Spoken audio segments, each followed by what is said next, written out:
Aku memergoki suamiku sedang menyuapi selingkuhannya di sebuah restoran mewah. Saat itu juga, aku menamparnya. Alih-alih meminta maaf, suamiku justru berteriak membela pelakor. Sujud minta maaf di kakinya atau kuceraikan kamu. Dia pikir aku akan memilih perceraian. Dia salah. Kubalas mereka dengan elegan. Kulakukan ini. Sebelum ceritanya dimulai, silahkan tulis di kolom komentar dari daerah mana saja teman-teman yang menonton cerita ini. Jangan lupa like dan subscribe agar channel ini bisa semakin berkembang dan bisa mempersembahkan cerita yang lebih menarik lagi. Kecurigaan itu tidak datang dalam semalam. Ia datang sedikit demi sedikit, seperti tetesan air yang perlahan memenuhi sebuah ember. Awalnya adalah hal-hal kecil yang selalu Intan coba abaikan. Suaminya, Hasan, yang dulu selalu pulang tepat waktu, kini punya alasan baru bernama lembur. Lembur yang terjadi hampir setiap malam. Lalu ada aroma parfum yang berbeda di kemejanya. Bukan parfum Intan, bukan juga parfum Hasan.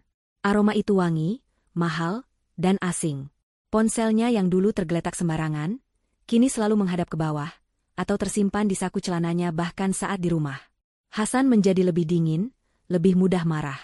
Pujian yang dulu sering dia berikan untuk masakan Intan, kini berganti keheningan. Mereka hidup satu atap, tapi terasa seperti dua orang asing. Malam itu, rasa curiga Intan sudah meluap. Hasan baru saja mengirim pesan, "Mas lembur lagi, sepertinya akan pulang sangat larut. Jangan tungguin." Pesan yang sama persis seperti 3 hari lalu. Hati Intan sakit. Dia sudah muak merasa seperti orang bodoh. Dengan tangan gemetar, Intan mengambil kunci mobilnya. Dia tidak punya rencana pasti. Dia hanya tahu bahwa aplikasi pelacak di ponsel Hasan, yang diam-diam dia pasang minggu lalu, menunjukkan lokasi suaminya tidak berada di kantor. Lokasinya berada di sebuah area restoran mahal di pusat kota. Area yang sama sekali tidak ada hubungannya dengan pekerjaan konstruksi mereka. Intan mengendarai mobilnya menembus lalu lintas malam. Jantungnya berdebar kencang, campuran antara takut, marah, dan sedih. Dia terus meyakinkan dirinya sendiri, mungkin Hasan sedang bertemu klien penting. Mungkin ini semua hanya salah paham. Tapi instingnya mengatakan sebaliknya. Dia memarkir mobilnya di seberang jalan dari restoran mewah bernama La Faute. Lampu-lampunya berkilauan, dan valet sibuk memarkirkan mobil-mobil mewah. Intan menarik napas dalam. Dia merapikan hijab bergonya yang sedikit miring, lalu mematut bayangannya di spion. Wajahnya pucat. Dia harus tahu kebenarannya, apapun itu. Dia melangkah masuk ke dalam restoran. Suasana di dalam begitu kontras dengan hatinya yang kacau. Musik jazz lembut mengalun, orang-orang tertawa pelan, aroma makanan mahal menguar di udara. Seorang pelayan menyambutnya dengan ramah, "Selamat malam, Ibu. Sudah ada reservasi?" Intan menggeleng pelan. Saya mencari seseorang." Matanya menyapu ruangan yang remang-remang itu. Restoran itu luas, dengan banyak pilar marmer besar yang memberi sedikit privasi antar meja. Dan di sanalah dia melihatnya. Di sudut ruangan, di meja nomor 7, duduk suaminya, Hasan. Pria yang pagi tadi mencium keningnya sebelum berangkat kerja. Pria yang telah bersamanya selama 10 tahun. Tapi dia tidak sendirian. Di depannya duduk seorang wanita. Wanita itu cantik, rambutnya tergerai indah, gaunnya merah menyala dan sedikit terlalu terbuka. Intan tidak mengenali wanita itu. Tapi dia mengenali tatapan Hasan. Tatapan penuh puja yang sudah lama tidak dia dapatkan. Waktu seakan berhenti. Intan hanya berdiri di sana, tersembunyi di balik pilar marmer. Dia melihat Hasan tertawa, tawa lepas yang sudah lama tidak dia dengar di rumah. Lalu, pemandangan itu terjadi. Pemandangan yang membakar hatinya sampai menjadi abu. Hasan mengambil sepotong kecil kue dari piring di tengah meja, lalu menyuapkannya ke mulut wanita itu. Wanita itu menerimanya dengan manja, lalu mereka tertawa bersama. Sesuatu dalam diri Intan patah. Rasa sakitnya begitu hebat, hingga berubah menjadi amarah yang membara. Dia tidak bisa lagi menahan diri. Kakinya melangkah keluar dari persembunyian. Dia berjalan lurus menuju meja nomor 7. Dia tidak peduli pada tatapan orang-orang. Dia tidak peduli pada musik jazz yang tiba-tiba terasa seperti mengejeknya. Hasan adalah yang pertama melihatnya. Matanya membelalak kaget. "Intan, kamu." Wanita di depannya, Indri, menoleh, wajahnya menunjukkan kebingungan yang berubah menjadi senyum mengejek saat melihat penampilan Intan yang sederhana. Seolah bertanya, siapa wanita berhijab ini? Intan tidak memberi mereka waktu untuk bereaksi. Dia berdiri tepat di samping wanita itu. Dengan sekuat tenaga, dia mengangkat tangannya dan menampar wajah Indri. Suara, plak, yang keras itu memecah keheningan restoran. Musik berhenti. Semua orang menoleh. Indri memeki kaget, memegangi pipinya yang memerah. "Dasar wanita murahan sampah," teriak Intan. Suaranya bergetar karena amarah dan air mata yang kini mulai mengalir. Dia menatap Indri dengan kebencian murni, lalu beralih menatap Hasan, yang masih membeku di kursinya. Restoran itu hening seketika. Hasan akhirnya sadar dari keterkejutannya. Tapi reaksinya bukanlah yang Intan harapkan. Tidak ada rasa bersalah. Tidak ada upaya untuk menjelaskan. Yang ada hanyalah amarah. Matanya menatap Intan dengan dingin. Dia tidak menarik Intan. Dia justru bangkit berdiri dan segera memeriksa keadaan Indri. "Kamu tidak apa-apa, sayang?" tanyanya pada Indri. "Sayang?" bisik Intan, hatinya hancur berkeping-keping. Hasan lalu berbalik menghadap Intan. Wajahnya merah padam, bukan karena malu, tapi karena marah. Dia tidak peduli puluhan pasang mata sedang mengawasi mereka. "Kamu mempermalukan dirimu sendiri, Intan," desisnya. Kata-katanya sedingin es, menusuk langsung ke jantung Intan. Dia meraih lengan Indri, membantunya berdiri. "Kita pergi dari sini." Dia menarik Indri pergi, melewati Intan begitu saja, seolah Intan adalah sampah yang harus dihindari. Meninggalkan Intan sendirian di tengah restoran, menanggung malu dan patah hati yang tak terperi. Intan tidak tahu berapa lama dia berdiri mematung di sana. Rasanya seperti selamanya. Para pelayan mulai berbisik, tamu-tamu lain menatapnya dengan campuran iba dan cemooh. Rasa malu yang panas menjalar di pipinya, menggantikan amarah yang tadi membara. Dia baru saja dipermalukan di depan umum, bukan hanya oleh suaminya, tapi oleh fakta bahwa suaminya lebih memilih selingkuhannya daripada dirinya.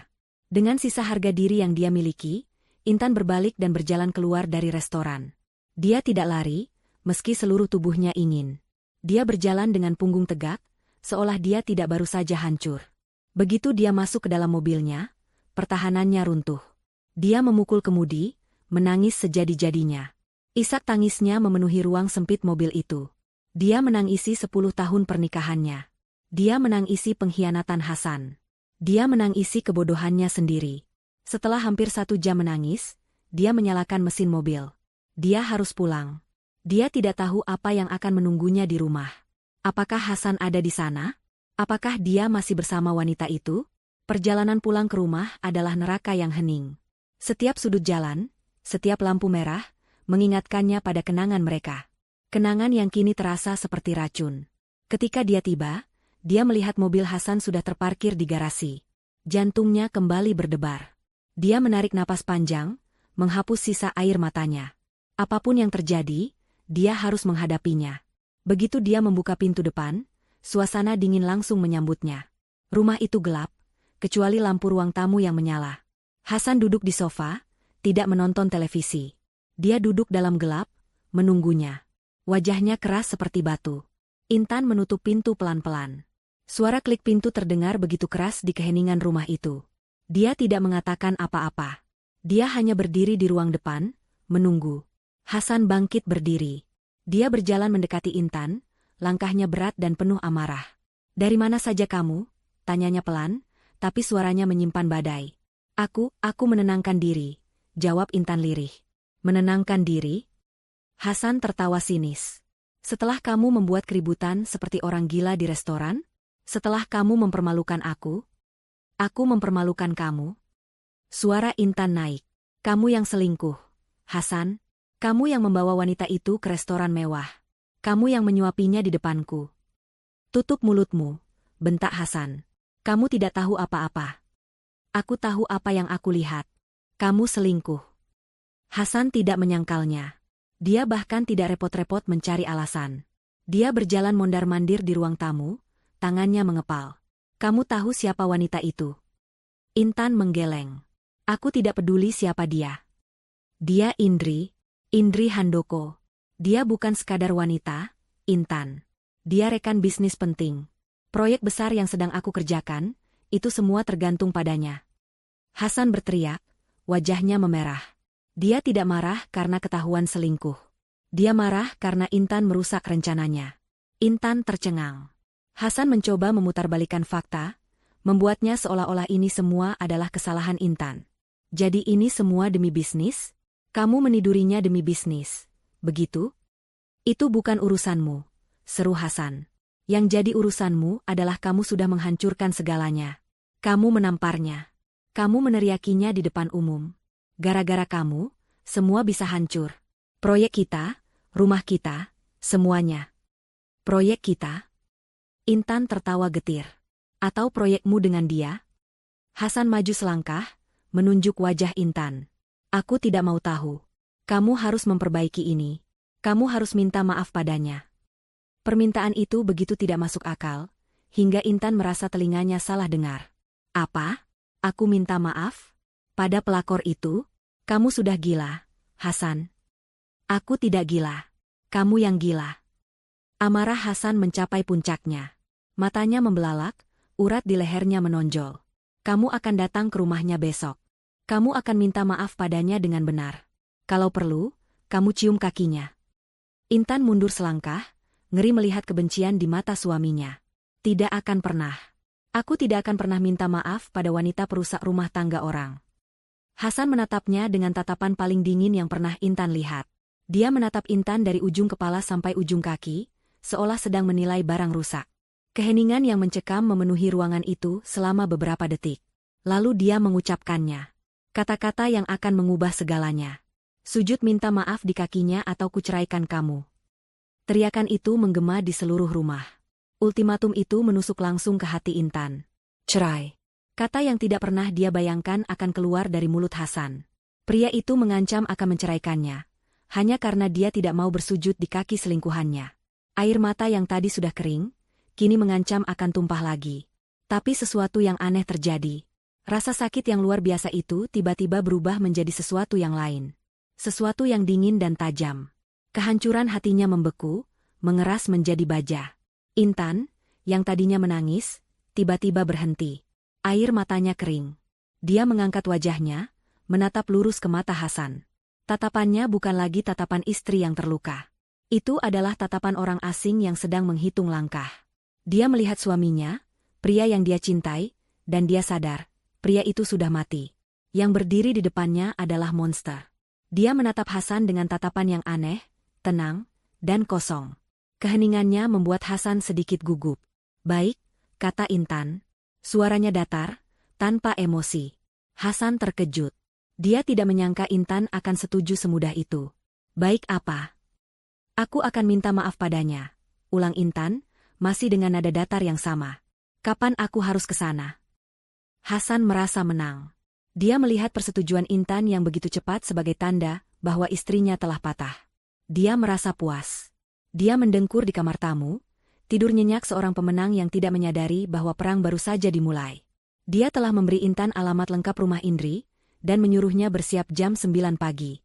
Pastikan kamu terlihat pantas, katanya merendahkan, sebelum menutup pintu kamar tamu.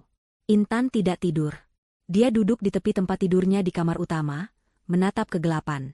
Kehancuran hatinya telah membeku. Tidak ada lagi air mata. Yang ada hanya rasa dingin yang menusuk dan ketajaman pikiran yang menakutkan. Dia bukan hanya seorang istri yang mengurus rumah. Selama bertahun-tahun, dia adalah mitra Hasan. Dia yang memegang pembukuan perusahaan mereka, PT Bangun Jaya, sebelum Hasan perlahan-lahan mendorongnya keluar dengan alasan, biar kamu bisa fokus di rumah. Kecurigaannya tidak hanya dimulai dari aroma parfum. Itu dimulai dari angka-angka. 6 bulan lalu, dia melihat ada keanehan dalam laporan keuangan yang sekilas dia baca di meja kerja Hasan. Ada biaya, konsultasi, yang sangat besar ke perusahaan yang belum pernah dia dengar. Ada pengeluaran-pengeluaran kecil tapi rutin untuk perjalanan dinas, ke lokasi-lokasi yang tidak masuk akal. Ketika dia bertanya, Hasan membentaknya, mengatakan itu adalah strategi pajak, dan menyuruhnya berhenti ikut campur. Sejak saat itu, semua dokumen keuangan dikunci. Sekarang, Intan tahu dia harus melihat apa yang ada di balik pintu terkunci itu. Dia menunggu sampai dengkuran Hasan terdengar teratur dan dalam. Tepat jam 2 pagi, dia bangkit tanpa suara. Dia berjalan ke ruang kerja Hasan. Ruangan itu adalah benteng suaminya. Dia menyalakan lampu meja yang kecil, cahayanya redup. Dia duduk di kursi kulit Hasan, Kursi yang dulu sering dia pakai saat mereka masih membangun perusahaan bersama. Dia menyalakan laptop Hasan. Layarnya menyala, meminta kata sandi. Intan mengetikkan tanggal ulang tahun pernikahan mereka. Ditolak. Hatinya mencelos sejenak. Hasan sudah menggantinya. Dia mencoba tanggal ulang tahun Hasan. Ditolak. Tanggal ulang tahun perusahaan. Ditolak. Lalu dia teringat sesuatu. Dia mengetikkan tanggal ulang tahun wanita itu, Indri. Dia tidak tahu tanggalnya, tapi dia mencoba tanggal tamparan itu. Tidak. Lalu dia melihat secari kertas kecil di bawah keyboard. Sebuah catatan dari Indri. Jangan lupa makan malam kita, 2407. Tanggal 24 Juli. Dia mengetikkan, Indri 2407. Masuk. Napas Intan tercekat. Rasa sakit itu datang lagi, tapi dia menekannya dengan paksa. Dia tidak punya waktu untuk hancur. Dia harus fokus. Dia tahu suaminya cukup pintar untuk tidak menyimpan file di desktop. Dia membuka drive tersembunyi, yang dia tahu ada karena dia yang dulu mengaturnya. Dia membuka folder-folder yang terenkripsi. Dia tidak hanya mencari foto mesra. Dia mencari uang. Dan dia menemukannya. Sebuah folder dengan nama, Proyek Oasis. Isinya bukan cetak biru bangunan. Isinya adalah puluhan file PDF. Laporan bank. Bukti transfer. Kontrak palsu. Mata Intan bergerak cepat menelusuri layar. Dia melihat nama perusahaan mereka, PT Bangun Jaya, melakukan transfer besar-besaran ke sebuah perusahaan bernama Oasis Global Ventures. Perusahaan yang sama dengan biaya konsultasi fiktif itu. Dalam 6 bulan terakhir, Hasan telah mentransfer hampir 15 miliar rupiah ke perusahaan cangkang itu. Jantung Intan berdebar kencang. Ini bukan sekadar perselingkuhan. Ini pencurian. Hasan merampok perusahaannya sendiri. Perusahaan yang Intan ikut bangun dari nol, dengan menjual perhiasan warisan ibunya sebagai modal awal. Hasan mengkhianatinya dalam segala hal. Dia terus menggali. Dia menemukan dokumen kepemilikan, Oasis Global Ventures. Perusahaan itu terdaftar di luar negeri. Dan nama pemilik tunggalnya adalah Indri Handoko. Wanita itu bukan hanya pelakor. Dia adalah kaki tangan kejahatan. Mereka berdua bersekongkol untuk menguras habis perusahaan, meninggalkannya dengan utang dan kebangkrutan, sementara mereka hidup mewah dengan uang curian. Intan mengepalkan tangannya hingga buku-buku jarinya memutih. Amarahnya begitu pekat, rasanya seperti racun di tenggorokannya. Lalu dia melihat satu folder terakhir di dalam Proyek Oasis. Folder itu bernama Rencana Final. Isinya bukan dokumen. Isinya adalah file audio. Ada belasan rekaman suara. Dengan tangan gemetar, Intan menyambungkan headphone ke laptop. Dia tidak mau mengambil risiko Hasan terbangun. Dia mengklik file pertama. Suara tawa Indri memenuhi telinganya. Kamu yakin dia tidak akan curiga, sayang? Lalu suara Hasan. Si Intan bodoh itu, dia terlalu sibuk mengurus rumah dan hijabnya. Dia tidak akan pernah tahu. Dia terlalu percaya padaku. Intan memejamkan mata, menahan rasa mual. Dia mengklik file berikutnya. Indri, setelah transfer terakhir masuk minggu depan, kita tutup Oasis. Kita pindahkan semuanya ke rekening Swissku. Lalu bagaimana dengan istrimu? Hasan, aku sedang mengurusnya. Kita harus membuatnya terlihat tidak stabil secara mental. Aku akan terus menekannya. Membuatnya terlihat gila, obsesif. Jadi nanti saat aku menceraikannya, hakim akan percaya kalau dia tidak kompeten. Dia tidak akan dapat sepeser pun. Mata Intan terbuka lebar. Dia mengklik file terbaru, yang direkam baru tadi sore, setelah Hasan pulang dari restoran. Itu suara Hasan, berbicara di telepon, mungkin dengan Indri.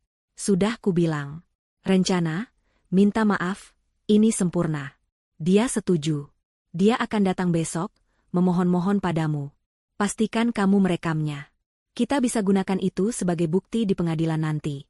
Bukti kalau dia memang tidak stabil dan suka menguntitmu. Setelah itu, aku akan menceraikannya. Dia akan pergi tanpa membawa apa-apa selain pakaian yang melekat di badannya. Intan mencabut headphone itu. Keheningan di ruang kerja terasa memekakan telinga. Jadi, permintaan maaf itu adalah sebuah jebakan. Mereka tidak hanya ingin merampoknya. Mereka ingin menghancurkannya.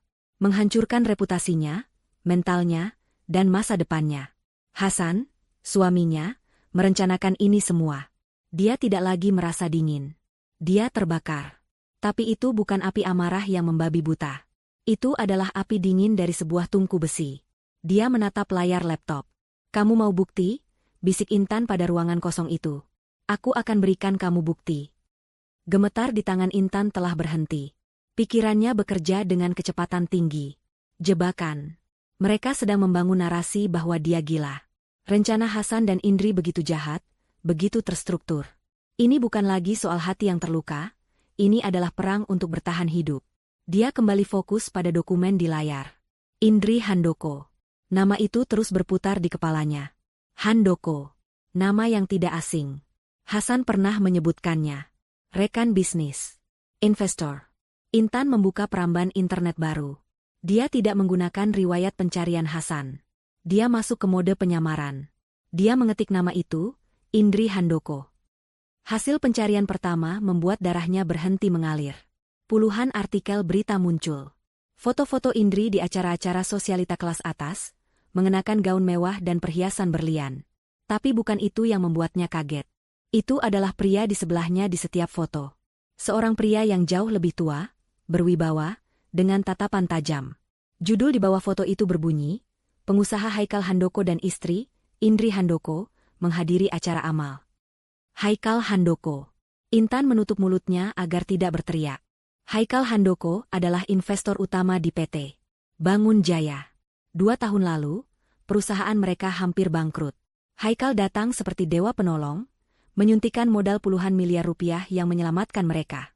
Haikal Handoko adalah pria yang dihormati Hasan, pria yang sering dibicarakan Hasan di meja makan, pria yang percaya penuh pada Hasan untuk mengelola investasinya.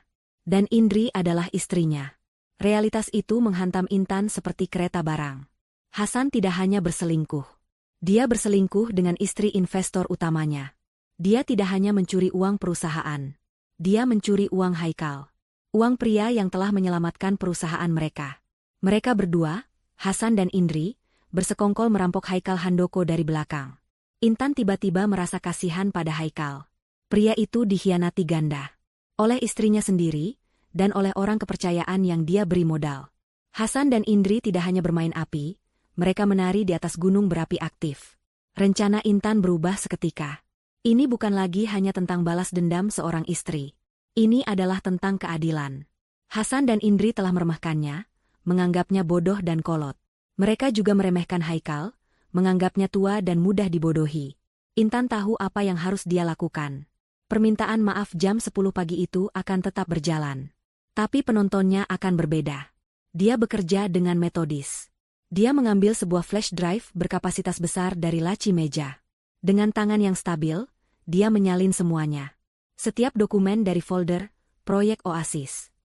Setiap bukti transfer, setiap laporan bank palsu, dokumen kepemilikan Oasis Global Ventures, dan yang paling penting, seluruh folder, rencana final, yang berisi rekaman suara. Dia memeriksa 2 kali untuk memastikan semuanya tersalin dengan sempurna. Setelah selesai, dia tidak berhenti. Dia tahu bukti digital bisa disangkal. Dia butuh bukti fisik. Dia menyalakan mesin printer di sudut ruangan. Satu persatu, dia mencetak dokumen-dokumen paling penting. Lembar ringkasan yang menunjukkan aliran dana dari PT Bangun Jaya ke Oasis. Bukti transfer terbesar. Dokumen pendaftaran perusahaan Indri. Transkrip dari rekaman suara yang paling memberatkan. Dia bekerja dalam diam, hanya suara desingan printer yang memecah keheningan malam. Dia mengambil sebuah binder dokumen berwarna hitam pekat dari rak buku. Dia menyusun semua kertas yang baru dicetak itu dengan rapi. Dia menggunakan pembatas kertas berwarna untuk setiap bagian, transfer dana ilegal, kepemilikan perusahaan cangkang, rekaman suara. Di saku bagian dalam binder itu, dia memasukkan flash drive tersebut. Dia memegang sebuah bom waktu di tangannya. Jam di dinding menunjukkan pukul 4 pagi. Dia harus bertindak cepat. Dia kembali ke kamarnya, mengambil ponsel lamanya yang dia simpan di laci, ponsel sederhana yang tidak diketahui Hasan. Dia pernah menyimpan nomor Haikal Handoko setelah acara makan malam perusahaan 2 tahun lalu, hanya untuk berjaga-jaga. Jantungnya berdebar, kali ini bukan karena takut, tapi karena adrenalin. Dia menekan nomor itu.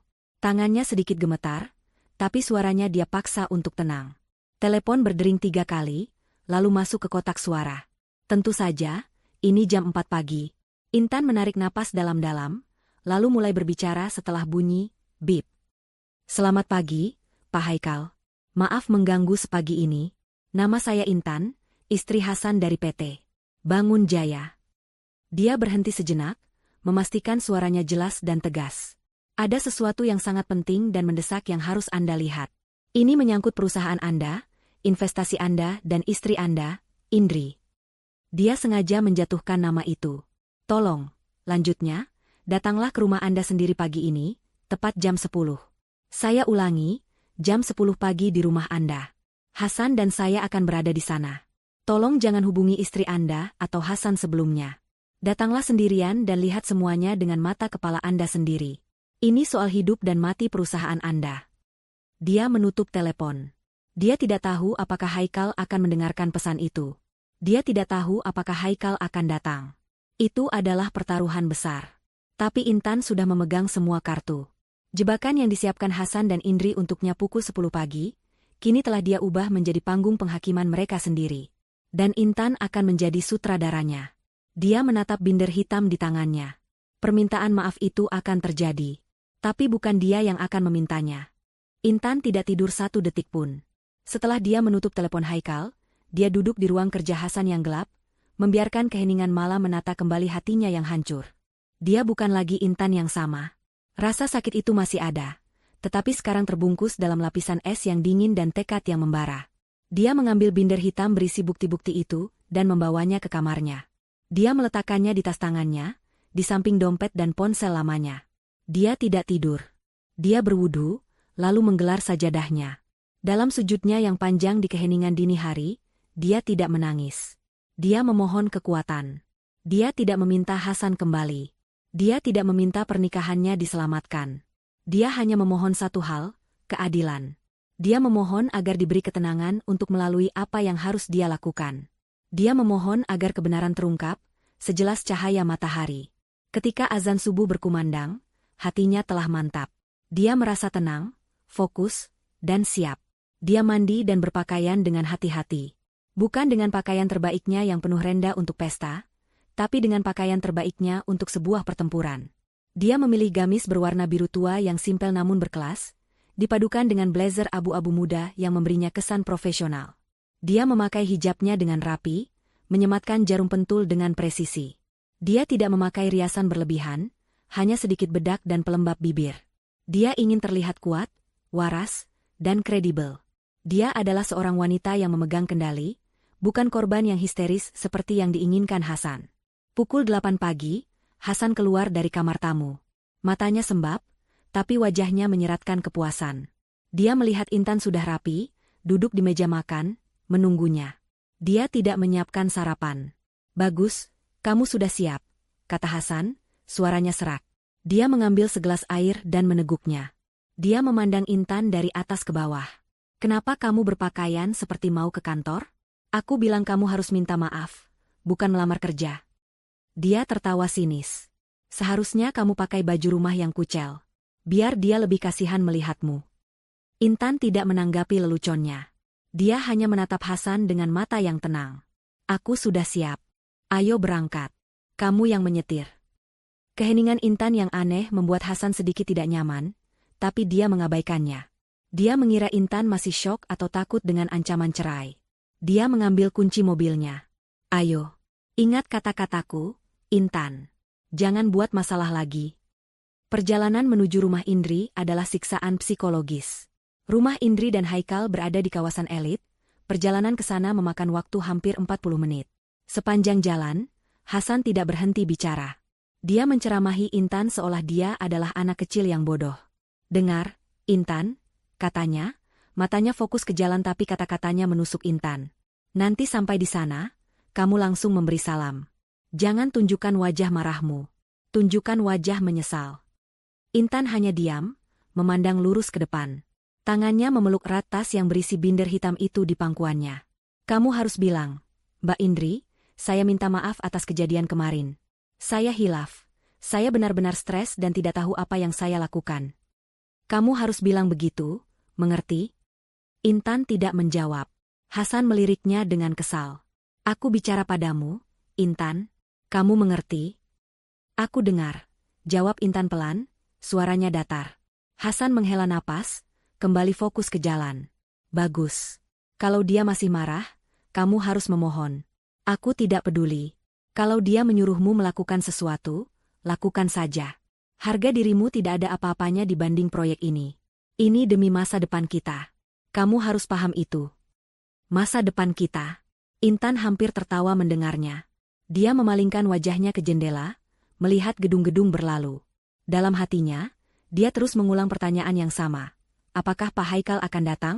Apakah dia mendengarkan pesan suaraku? Ini adalah pertaruhan terbesarnya. Jika Haikal tidak datang, rencananya akan berantakan. Dia harus berimprovisasi. Tapi dia sudah bertekad.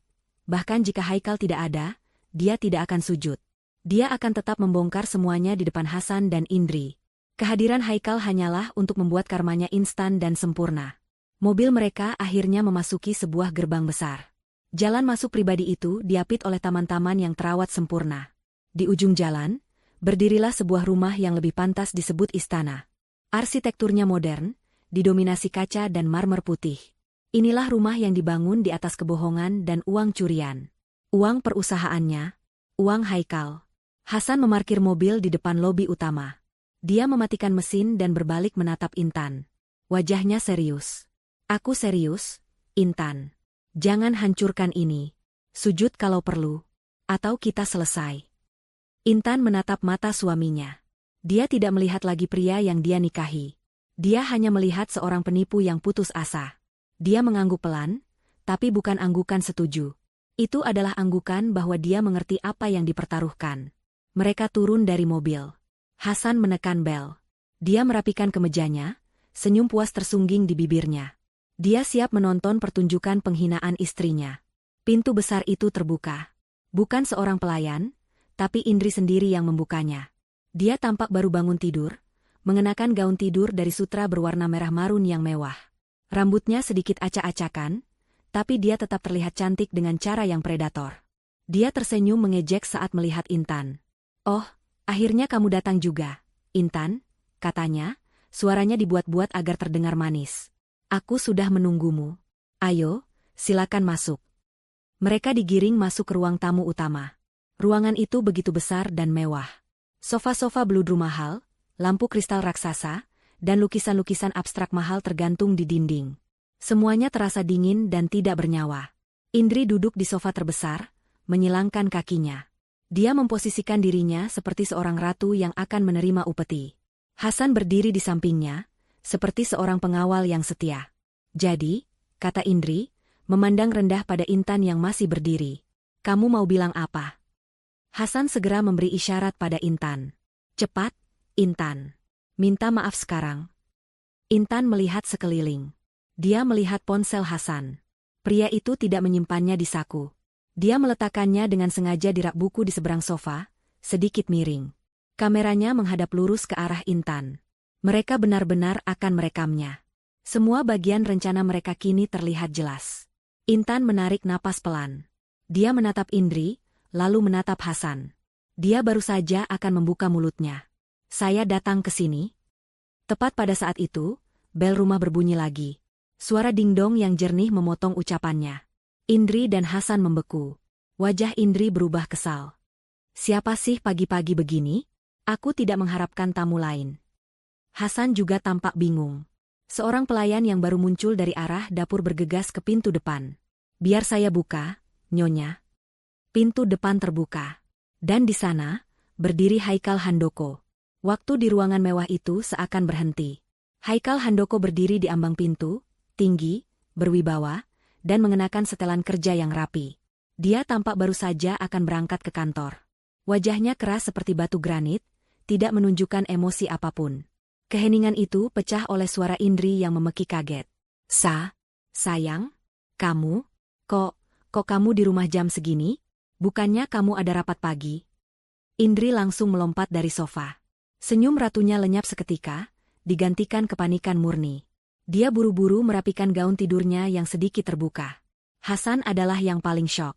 Wajahnya berubah pucat pasi, seperti mayat. Dia membeku di tempat, matanya membelalak menatap pria yang telah dia khianati habis-habisan. Pak Haikal, suaranya tercekat. Haikal melangkah masuk ke dalam ruangan. Dia tidak menjawab pertanyaan istrinya. Matanya yang tajam memindai ruangan itu. Pertama, dia menatap Hasan, tatapan yang dingin dan menusuk. "Hasan, kenapa kamu ada di sini?" Lalu, tatapannya beralih ke Intan, yang berdiri tenang di tengah ruangan. "Dan, Ibu Intan, benar?" Suaranya tenang, dalam, dan penuh otoritas. Intan mengangguk sedikit. "Benar, Pak Haikal." Indri dan Hasan segera berusaha mengendalikan situasi. Mereka berdua bicara hampir bersamaan, saling tumpang tindih dalam kepanikan mereka.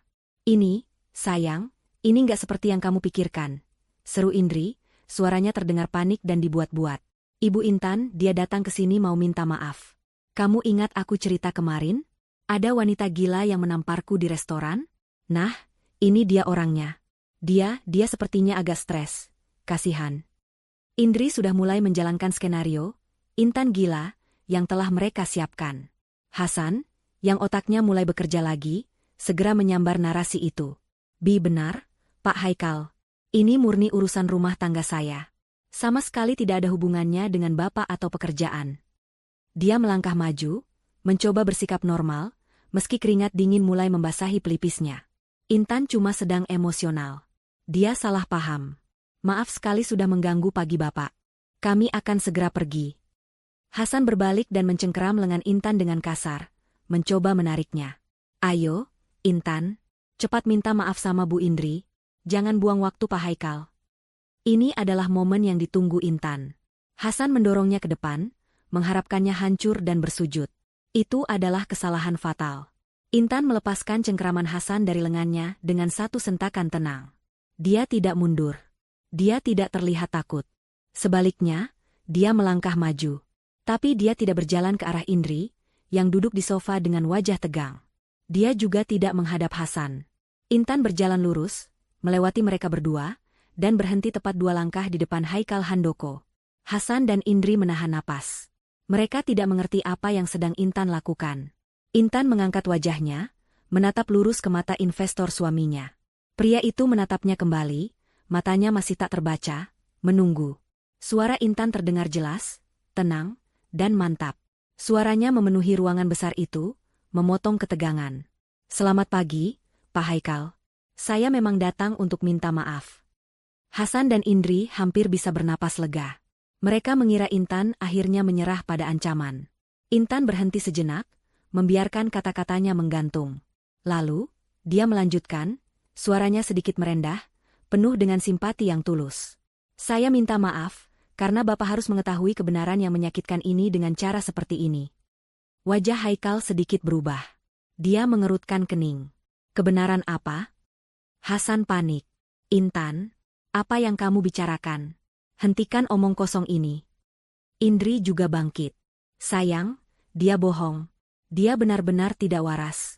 Dia cuma mau menghancurkan kita." Intan mengabaikan mereka berdua. Dia tetap fokus pada Haikal. "Suami saya, Hasan," katanya, menunjuk ke arah Hasan tanpa menoleh, "menyuruh saya datang ke sini pagi ini." Dia lalu menunjuk ke arah Indri. "Dia menyuruh saya untuk bersujud di kaki istri Anda, Bu Indri." Haikal terdiam. Matanya beralih dari Intan ke Hasan, lalu ke Indri. "Apa?" Dia bilang. Lanjut Intan, suaranya tetap stabil, "Kalau saya tidak mau bersujud di kaki selingkuhannya, dia akan menceraikan saya." Kata selingkuhan meledak di ruangan itu seperti bom. Indri menjerit. "Bohong. Itu fitnah. Sayang, jangan percaya padanya." Hasan melompat ke depan. "Intan, tutup mulutmu. Kamu sudah gila." Haikal mengangkat satu tangannya. Hanya satu gerakan kecil, tapi dampaknya luar biasa. Hasan dan Indri langsung terdiam. Otoritas Haikal di rumah itu, di hidup mereka, tidak terbantahkan. Haikal kembali menatap Intan. "Kamu punya bukti?" tanyanya singkat. "Ini dia. Momen penentuan." Intan menatap tajam ke arah Indri, lalu ke Hasan yang kini gemetaran. "Kalian pikir aku bodoh. Kalian pikir aku lemah. Kalian menyiapkan jebakan untukku." Dia menunjuk ke ponsel Hasan di rak buku. "Kalian mau merekamku memohon, agar aku terlihat gila di pengadilan." Wajah Hasan dan Indri berubah dari pucat menjadi hijau. Mereka ketahuan. Intan lalu mengalihkan pandangannya kembali ke Haikal. Tapi saya rasa, katanya pelan, saya tidak bisa minta maaf untuk sesuatu yang tidak saya sesali. Dia membuka tas tangannya. Dia tidak mengeluarkan ponsel. Dia tidak mengeluarkan tisu untuk menangis. Dia mengeluarkan binder hitam pekat yang tebal itu. Intan mengulurkan binder itu ke arah Haikal Handoko. Saya tidak datang untuk minta maaf, Pak Haikal, katanya. Saya datang untuk menyerahkan ini. Ini adalah permintaan maaf, saya. Keheningan di ruangan itu begitu pekat, seolah bisa diiris dengan pisau. Haikal Handoko berdiri tegak, matanya yang tajam tertuju pada binder hitam yang disodorkan Intan. Hasan dan Indri membeku. Rencana mereka, jebakan mereka, semuanya hancur berantakan. Mereka tidak mengerti. Bagaimana Intan, istri kolot yang mereka anggap bodoh itu, bisa membalikan keadaan secara dramatis? Haikal tidak langsung mengambil binder itu. Dia menatap Intan, mencoba membaca wanita di depannya. Yang dia lihat bukanlah wanita gila atau stres. Yang dia lihat adalah ketenangan yang menakutkan, seperti permukaan danau yang diam sebelum badai. Pak Haikal, kata Intan lagi, suaranya masih tenang. Tolong. Ini demi kebaikan Bapak sendiri. Perlahan, Haikal mengulurkan tangannya dan mengambil binder hitam itu. Beratnya binder itu terasa di tangannya. Dia membukanya. Halaman pertama adalah lembar ringkasan yang Intan siapkan dengan rapi. Sebuah diagram alir sederhana. Di satu sisi ada kotak bertuliskan, PT. Bangun Jaya. Di sisi lain ada kotak bertuliskan, Oasis Global Ventures. Dan di antara keduanya ada panah-panah tebal bertuliskan angka-angka. Indri dan Hasan mulai panik. Sayang, itu pasti cuma omong kosong. Seru Indri, suaranya gemetar. Dia pasti mengunduh laporan palsu dari internet. Dia kan? Diam. Suara Haikal tidak keras, tapi mematikan. Indri langsung terbungkam. Haikal menatap Intan. Jelaskan. Seperti yang Bapak lihat, Intan mulai, suaranya berubah menjadi profesional, seolah sedang memimpin rapat dewan. Selama 6 bulan terakhir, telah terjadi aliran dana yang tidak wajar dari PT. Bangun Jaya, perusahaan yang Bapak investasikan, ke sebuah perusahaan cangkang bernama Oasis Global Ventures. Totalnya, sampai pagi ini, sudah lebih dari 10 miliar rupiah. 10 miliar. Haikal mengulang kata itu, matanya membelalak. Itu biaya konsultasi, potong Hasan buru-buru. Keringat sebesar biji jagung mulai mengalir di pelipisnya. Itu untuk pengembangan proyek baru, Pak, proyek Oasis. Sangat-sangat rahasia. Intan tersenyum tipis. Senyum yang tidak sampai ke matanya. Proyek rahasia, katanya. Silakan buka halaman berikutnya, Pak Haikal. Di balik pembatas kertas berwarna kuning. Haikal membalik halaman itu. Di sana, tercetak jelas dokumen registrasi perusahaan Oasis Global Ventures, lengkap dengan stempel resmi dari yurisdiksi luar negeri. Perusahaan ini didirikan 7 bulan lalu, lanjut Intan. Dan jika Bapak perhatikan di bagian, pemilik manfaat. Haikal tidak perlu membacanya. Foto di dokumen itu menatapnya. Foto istrinya. Pemilik tunggal, Indri Handoko. Darah seolah terkuras dari wajah Haikal. Dia mengangkat kepalanya, menatap istrinya yang kini gemetar hebat. Indri, apa ini? Suaranya bergetar menahan amarah. Aku tidak tahu. Sayang, aku bersumpah. Indri menangis, air mata buaya mulai mengalir. Hasan yang memintaku tanda tangan. Dia bilang itu untuk urusan pajak. Aku tidak tahu apa-apa. Dia menjebakku.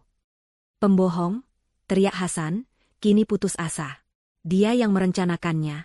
Dia bilang Bapak terlalu tua dan pelit. Dia bilang ini cara kita mengambil apa yang menjadi hak kita. Mereka mulai saling menyalahkan, seperti dua tikus yang terpojok dalam perangkap. Intan membiarkan mereka bertengkar selama beberapa saat. Membiarkan Haikal melihat sendiri betapa busuknya persekutuan mereka. Cukup, bentak Haikal. Lalu Intan berbicara lagi, mengembalikan fokus ruangan itu padanya. Dia berjalan perlahan ke tengah ruangan, menatap Indri dengan tajam. Kamu, katanya, menunjuk Indri, menuduhku gila di restoran. Kamu duduk di sofa itu seperti seorang ratu, menungguku datang untuk dipermalukan. Lalu dia berbalik ke Hasan. Dan kamu, suaranya penuh dengan rasa jijik. Suamiku. Kamu menyuruhku sujud di kaki wanita ini.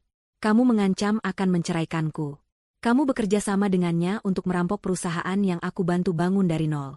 Kamu merencanakan untuk membuangku, menuduhku tidak waras, agar aku tidak mendapatkan sepeser pun.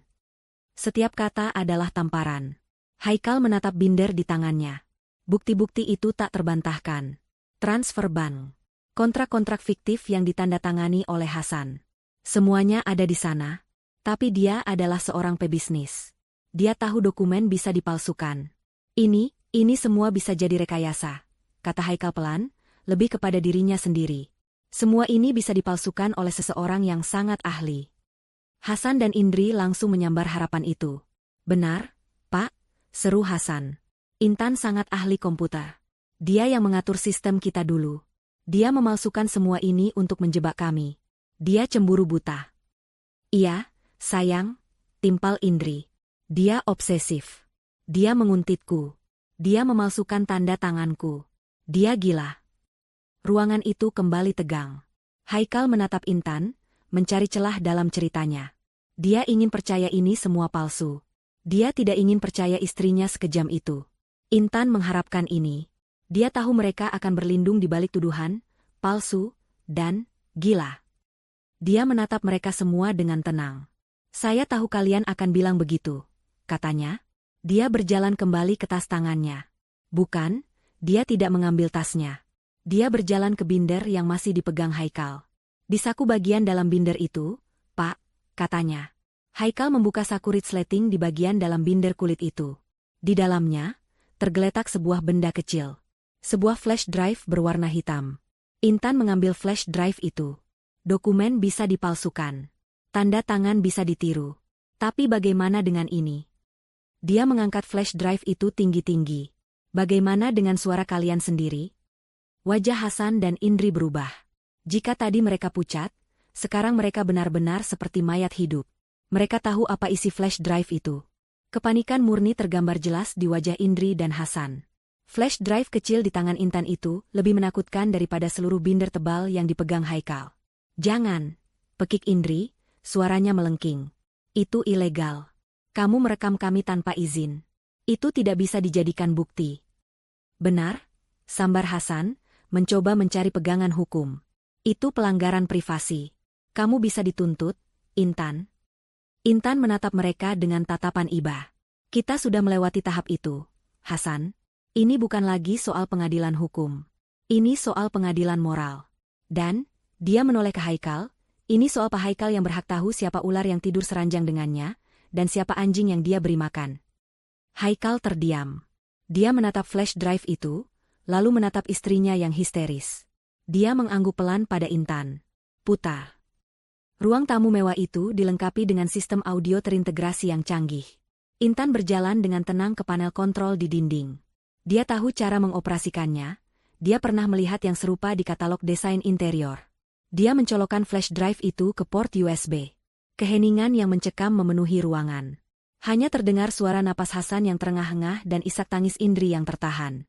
Intan menekan play pada file pertama. Suara tawa Indri yang manja langsung memenuhi ruangan. Kamu yakin dia tidak akan curiga, sayang? Lalu suara Hasan, penuh kesombongan. Si Intan bodoh itu, dia terlalu sibuk mengurus rumah dan hijabnya. Dia tidak akan pernah tahu. Dia terlalu percaya padaku. Haikal memejamkan matanya sejenak. Intan bodoh. Hinaan itu bergema.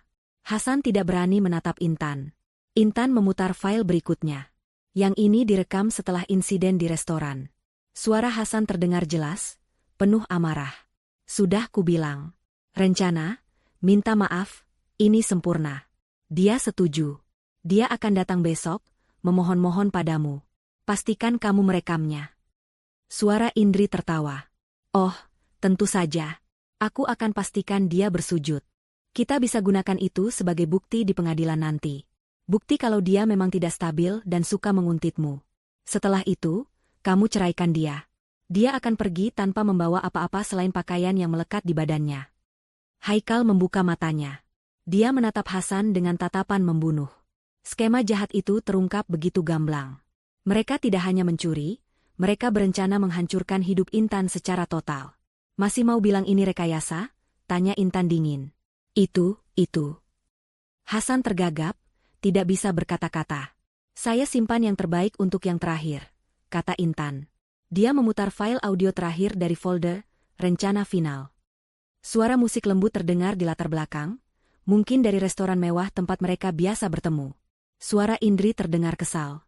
Aku sudah tidak tahan lagi pura-pura baik sama si tua bangka itu. Setiap malam aku harus menjijikan. Jantung Haikal serasa berhenti berdetak. Tua bangka. Suara Hasan menenangkan. Sabar, sayang. Sedikit lagi. Setelah transfer 20 miliar yang terakhir itu masuk minggu depan, kita tutup Oasis. Kita pindahkan semuanya ke rekening Swiss MU. Lalu, kalimat pamungkas itu keluar dari mulut Indri. Kalimat yang akan menyegel nasib mereka. Si bodoh Haikal itu tidak akan sadar. Dia terlalu sibuk dengan rapat-rapat bodohnya. Setelah kita dapat semua uangnya, kita tinggalkan si Intan yang kolot dan si Haikal yang tua bangka itu. Kita hidup bahagia selamanya di Swiss. Rekaman itu berhenti.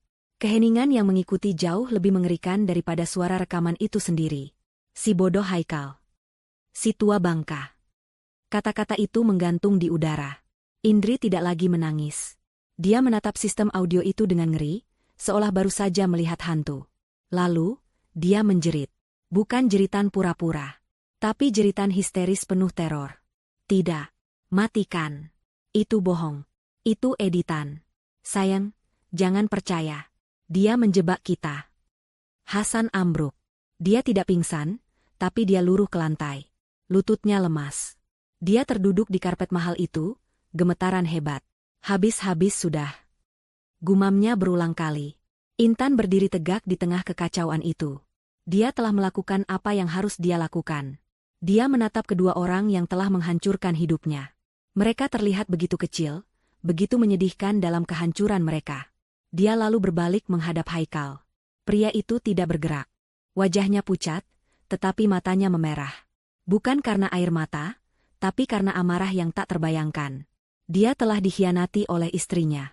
Dikhianati oleh rekan bisnisnya. Dihina sebagai bodoh dan tua bangka. Intan berbicara dengan suara pelan, tapi jelas. Seperti yang saya katakan, Pak Haikal. Saya datang untuk minta maaf. Saya minta maaf, karena kalian pikir saya bodoh. Saya minta maaf, karena kalian pikir saya lemah dan kolot. Dan saya benar-benar minta maaf, Pak Haikal. Katanya, suaranya tulus, bahwa Anda harus menghabiskan bertahun-tahun hidup Anda dengan wanita seperti dia, dan mempercayai pria seperti ini. Haikal akhirnya bergerak. Dia tidak berteriak. Dia tidak membanting barang. Gerakannya pelan dan penuh perhitungan. Dia berjalan melewati Indri yang masih menjerit histeris. Dia berjalan melewati Hasan yang terduduk lemas di lantai.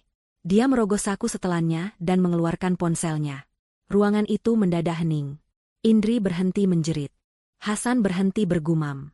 Mereka berdua menatap Haikal, menahan napas. Haikal menekan sebuah nomor panggilan cepat. Dia menempelkan ponsel itu ke telinganya. Bambang, katanya, suaranya sedingin es. Bawa seluruh tim audit dan tim pengacara saya ke rumah saya. Sekarang juga. Dia berhenti sejenak, mendengarkan jawaban dari seberang. Ya, bawa semuanya. Dan dalam perjalanan ke sini, tolong panggil polisi. Kata polisi menggema di ruangan mewah itu. Itu bukan lagi ancaman. Itu adalah kepastian. Indri yang tadinya menjerit histeris, kini terdiam. Mulutnya ternganga, matanya liar penuh ketakutan. Dia menatap Haikal, suaminya, yang kini terlihat seperti orang asing yang sangat menakutkan. Haikal tidak menatapnya. Dia memasukkan ponselnya kembali ke saku dan berdiri diam di dekat jendela, membelakangi mereka semua, seolah sedang menunggu. Hasan, yang masih terduduk lemas di lantai, mulai gemetar hebat. Polisi. Audit. Pengacara. Ini bukan lagi soal kehilangan proyek. Ini bukan lagi soal cerai. Ini soal penjara. Ini soal kehancuran total. Seluruh hidupnya melintas di depan matanya. Kerja kerasnya, ambisinya, semua akan berakhir di ruang sidang yang dingin dan sel yang sempit. Ruangan itu menjadi penjara mereka. Tidak ada yang berani bergerak. Satu-satunya suara adalah isak tangis Indri yang tertahan dan napas Hasan yang terengah-engah seperti ikan kehabisan air. Detik-detik berlalu serasa berjam-jam. Dalam keputusasaan itu, otak Hasan berputar panik. Pengacara, audit, polisi, semua karena Haikal. Tapi siapa yang membawa Haikal ke sini? Siapa yang memegang semua buktinya? Matanya beralih ke Intan. Intan. Istrinya yang bodoh. Istrinya yang kolot. Dia berdiri diam, tenang, di tengah ruangan. Dia memegang tasnya. Dia tidak terlihat takut. Dia tidak terlihat menang. Dia hanya terlihat selesai. Hasan sadar. Haikal tidak akan mendengarkannya. Indri tidak berguna. Satu-satunya orang di ruangan itu yang mungkin bisa menghentikan badai ini adalah Intan. Dia yang memulai ini. Dia pasti bisa menghentikannya. Bukti rekaman itu ada padanya. Jika Intan mau menarik kembali kesaksiannya, mengatakan dia berbohong, mengatakan dia menjebak mereka mungkin saja, Haikal akan ragu. Mungkin ini bisa diselesaikan sebagai masalah rumah tangga. Harapan kecil yang putus asa itu membuatnya bergerak. Dia tidak peduli lagi dengan harga dirinya. Dia tidak peduli dengan Indri yang menatapnya ngeri. Hasan, pria angkuh yang beberapa jam lalu menuntut istrinya bersujud, kini mulai merangkak di atas karpet mahal itu. Dia merangkak ke arah Intan.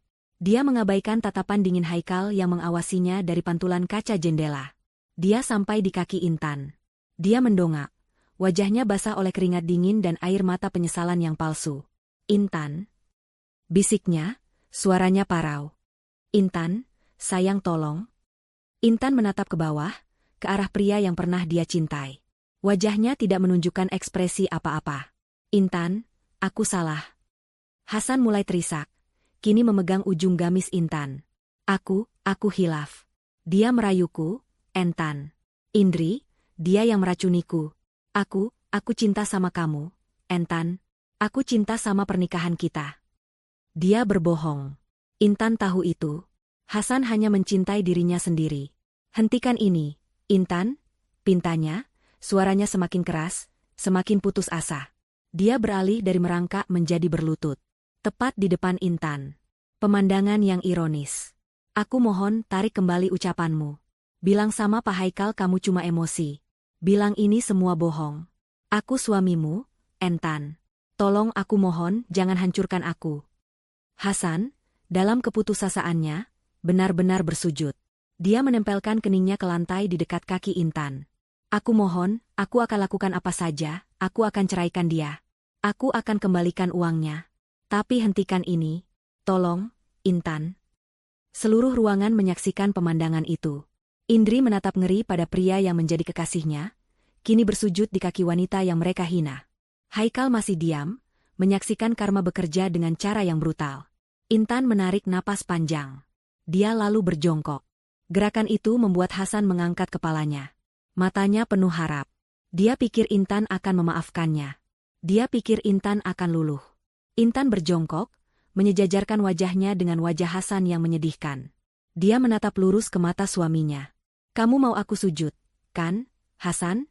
Bisiknya, suaranya sedingin es. Kamu mau aku sujud di kaki pelakor itu, atau kamu ceraikan aku? Intan lalu tersenyum. Senyum tipis yang penuh kemenangan.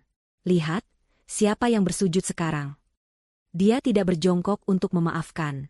Dia berjongkok untuk mengambil sesuatu dari dalam tas tangannya. Dia mengeluarkan 2 set dokumen yang telah dia siapkan bersama pengacaranya tadi malam, setelah dia selesai mengumpulkan bukti. Dia meletakkan dokumen pertama di depan wajah Hasan. Kertas itu mendarat di atas air mata Hasan di karpet. Ini, katanya, adalah surat gugatan cerai. Mata Hasan membelalak.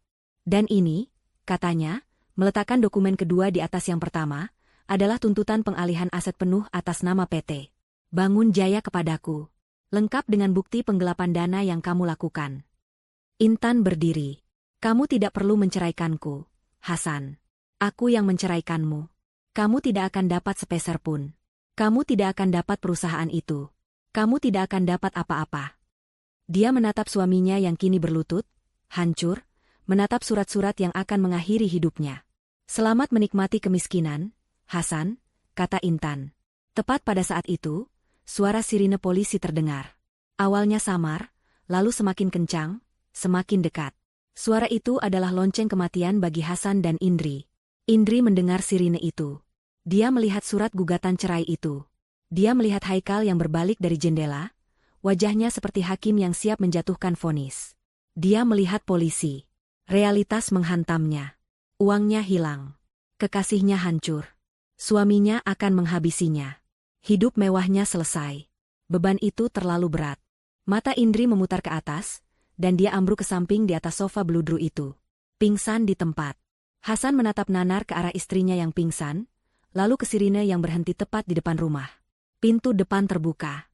Haikal menyambut pengacaranya, tim audit, dan 2 petugas polisi. Mereka berdua, kata Haikal singkat, menunjuk Hasan yang masih berlutut di lantai dan Indri yang pingsan di sofa. Tangkap mereka atas penipuan. Hasan hanya bisa terduduk lemas. Habis. Semuanya benar-benar habis. 1 bulan kemudian. Intan duduk di sebuah kursi kulit yang nyaman.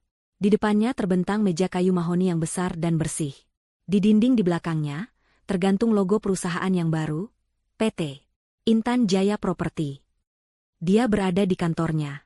Kantor yang dulu dia bangun bersama Hasan, yang hampir direbut darinya, dan kini berhasil dia selamatkan. Prosesnya berjalan cepat dan brutal. Haikal Handoko, dengan kekuatan penuh tim hukumnya, memastikan tidak ada celah. Gugatan cerai Intan dikabulkan dalam sidang pertama. Bukti perselingkuhan yang begitu jelas, ditambah dengan rekaman suara rencana jahat Hasan, membuat hakim tidak ragu-ragu. Ditambah dengan bukti kejahatan finansial, Hasan tidak mendapatkan apa-apa.